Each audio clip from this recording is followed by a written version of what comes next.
Good people, kita beralih ke fakta selanjutnya. Pada dasarnya setelah 3 hingga 4 bulan, efektivitas vaksin akan menurun. Juga untuk mengejar capaian vaksin dosis ketiga pekan lalu, vaksin dosis keempat mulai diberikan. Vaksin lagi.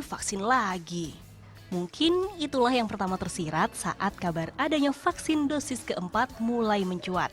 Meski peruntukannya masih terbatas bagi tenaga kesehatan, tak ayal hal ini pun timbulkan pertanyaan.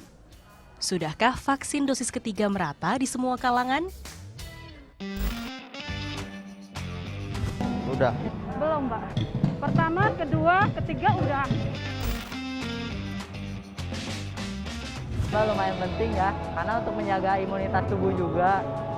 Ya bagus sih, kita buat kesehatan juga sih. Ya. Kita nggak dijelasin kalau ketiga itu nanti buat apa, keempat buat apa, atau gimana tingkatannya gitu. Biasanya ini kalau nakes udah disuruh vaksin, nggak lama masyarakat umum juga ya. Faktanya, untuk capaian vaksin booster pertama atau vaksin dosis ketiga sendiri, baru 26,55%. 2 dosis vaksin primer jadi keharusan. Bahkan per 29 Juli muncul surat edaran Kementerian Kesehatan RI tentang vaksinasi dosis keempat bagi tenaga kesehatan. Yang booster pertama kemarin sudah mulai menurun, karena kan sudah lebih dari 9 bulan, bahkan ada yang sampai 11 bulan. Padahal sekarang ada subvarian baru yang mempunyai daya imun escape namanya ya, itu menghindar atau meloloskan dari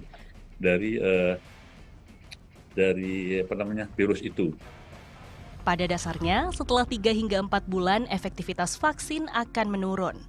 Di sisi lain, mutasi virus pun tak terelakkan. Faktanya, sejak awal ditemukan hingga sekarang, virus corona terus berkembang. Terhitung sejak awal 2021, lebih dari 400 juta dosis vaksin telah tersalurkan. Namun, keterbatasan akses hingga informasi pentingnya menambah dan mempertebal imunitas masih jadi soal. Sayangnya, saat ini kita menghadapi ancaman puncak atau gelombang dari gelombang 4 yang serius, sangat serius.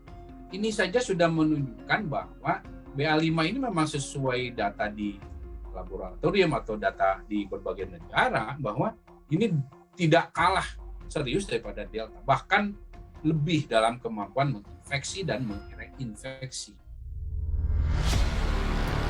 Menurut Our World Data, di antara negara-negara ASEAN, capaian vaksinasi Indonesia masih berada di peringkat kedua terbawah. Dengan persentase ketercapaian 62,06% per 23 Juli 2022. Nah, good people, dengan bermacam pro dan kontranya, penting loh untuk bisa tetap memperbarui dan mempertebal sistem imunitas kita. Karena virus juga sebagaimana yang kita ketahui juga selalu bermutasi seiring berjalannya waktu. Sekarang Madani, Oktabari melaporkan untuk NET.